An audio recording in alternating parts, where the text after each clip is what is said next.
dans le prochain épisode de Demain nous appartient. Tandis que Victoire fait une découverte qui la bouleverse, Judith part pour l'Angleterre. En parallèle, Timothée se rapproche d'Elsa. Attention, les paragraphes qui suivent contiennent des spoilers sur l'épisode de Demain nous appartient diffusé demain soir sur TF1. Si vous ne voulez rien savoir, ne lisez pas ce qui suit. Mercredi 23 février dans Demain nous appartient. Victoire fait une découverte qui la bouleverse dans la matinée. Benjamin est en train de retirer un drap taché de sang de son lit lorsqu'il aperçoit Victoire à travers la fenêtre. Après s'être empressé de cacher le tissu dans un placard, le médecin accueille sa petite amie qui est venue avec le petit déjeuner pour se faire pardonner de l'avoir accusée de la disparition d'Emma. Tandis qu'ils discutent, Victoire entend du bruit. Benjamin lui demande alors si elle veut aller voir mais elle décline, assurant qu'elle lui fait confiance.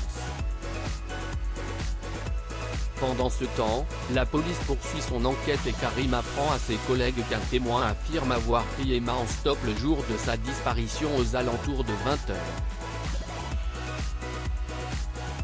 L'adolescente avait une ecchymose sur le visage et n'avait ni sac ni téléphone. Un témoignage qui concorde avec l'agression de Jérémy Ferrier.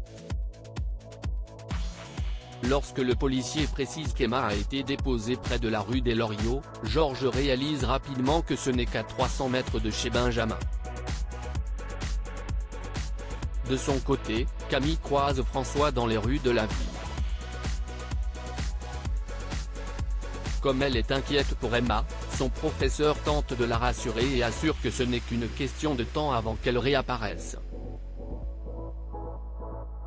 Après les avoir aperçus au loin, Charlie attend que la lycéenne reprenne son chemin pour rejoindre François. Étant trop proche du lycée, il s'éloigne ensuite.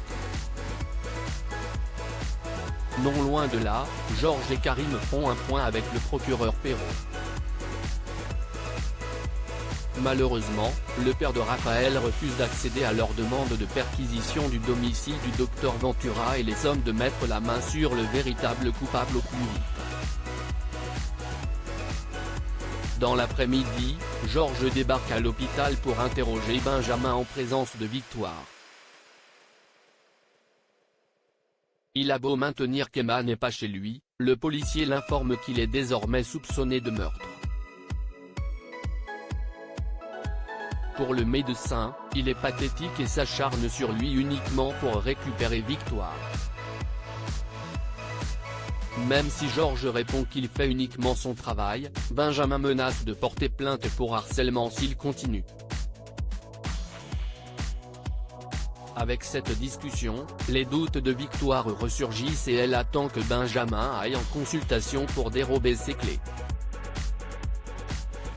À la nuit tombée, elle s'introduit alors chez lui. En fouillant les placards de sa chambre, elle tombe sur un anticoagulant. Immédiatement, Victoire appelle Georges pour le prévenir mais Benjamin fait irruption et lui ordonne d'un ton sec de raccrocher sur le champ. Pendant qu'il essaie de lui prendre le téléphone des mains, elle le somme de la lâcher puis l'accuse d'avoir tué Emma. S'il reconnaît avoir déconné, il jure par ailleurs qu'il n'a tué personne et la prie de lui laisser le temps de tout lui expliquer. Tandis qu'elle se débat, Victoire se cogne la tête violemment contre une étagère avant de s'écrouler au sol inconsciente. Judith part pour l'Angleterre chez les Delcourt. Judith annonce à ses parents qu'elle a été acceptée à une formation de jeunes entrepreneurs pour suivre un cursus intensif sur les produits de la mer. Seulement, la formation se déroule en Angleterre et débute dans 2 jours pour une durée de 2 mois. Chloé et Alex l'encouragent à saisir cette opportunité professionnelle mais la jeune femme ne sait pas qui va s'occuper du Little Spoon ainsi que du mât en son absence. Toutefois, Alex se dit certain qu'elle trouvera des solutions. Plus tard, Noah passe chez les Delcourt pour offrir à Judith de reprendre le Little Spoon en son absence. Heureuse, elle l'embrasse, très touchée qu'il fasse cela pour elle. Dans l'après-midi, Judith indique à son père que Bart et Louise sont d'accord pour que Noah gère le Little Spoon. Si elle est désormais libre de partir, elle doit encore acheter ses billets mais Alex s'en est déjà chargé. En effet, c'était important pour lui de lui faire ce cadeau et de participer à sa nouvelle vie. Émue, Judith lui fait un câlin. La nuit tombée, Alex confie à Chloé qu'il a passé une merveilleuse journée mais qu'il est un peu remué.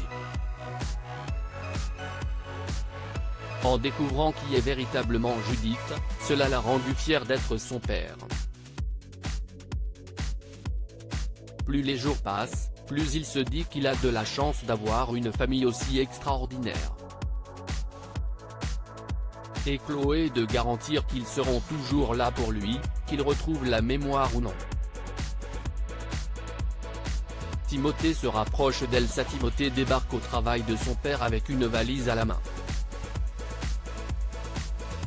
Ayant un rendez-vous avec Elsa aujourd'hui, il a besoin de l'aide de son père pour dénicher la tenue idéale. Victor étant débordé, Timothée se tourne vers Raphaël qui accepte avec plaisir. Finalement, Raphaël et Timothée s'arrêtent sur un look décontracté avec un jean et un sweat que Gabriel lui a prêté.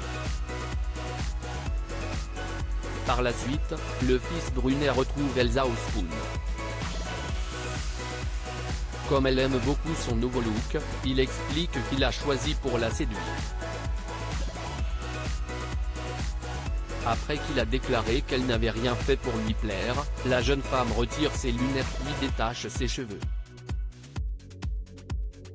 Au moment où il lance qu'elle est très belle, celle-ci raconte qu'elle était mannequin quand elle était petite.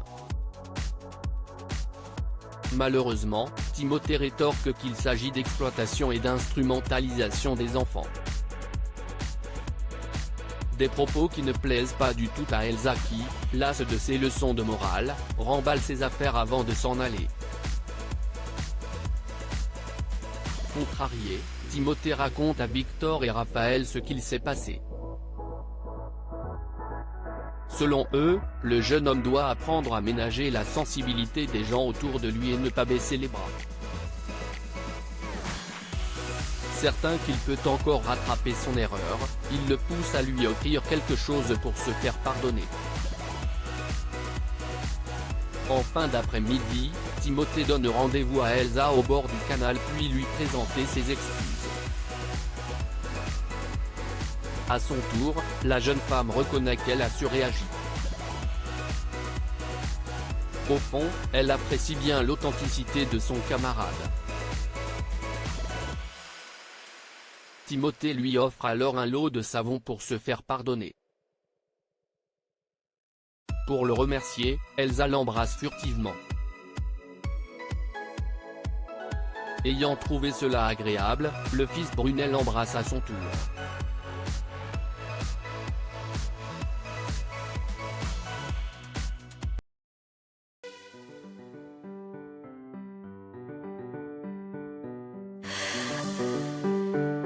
나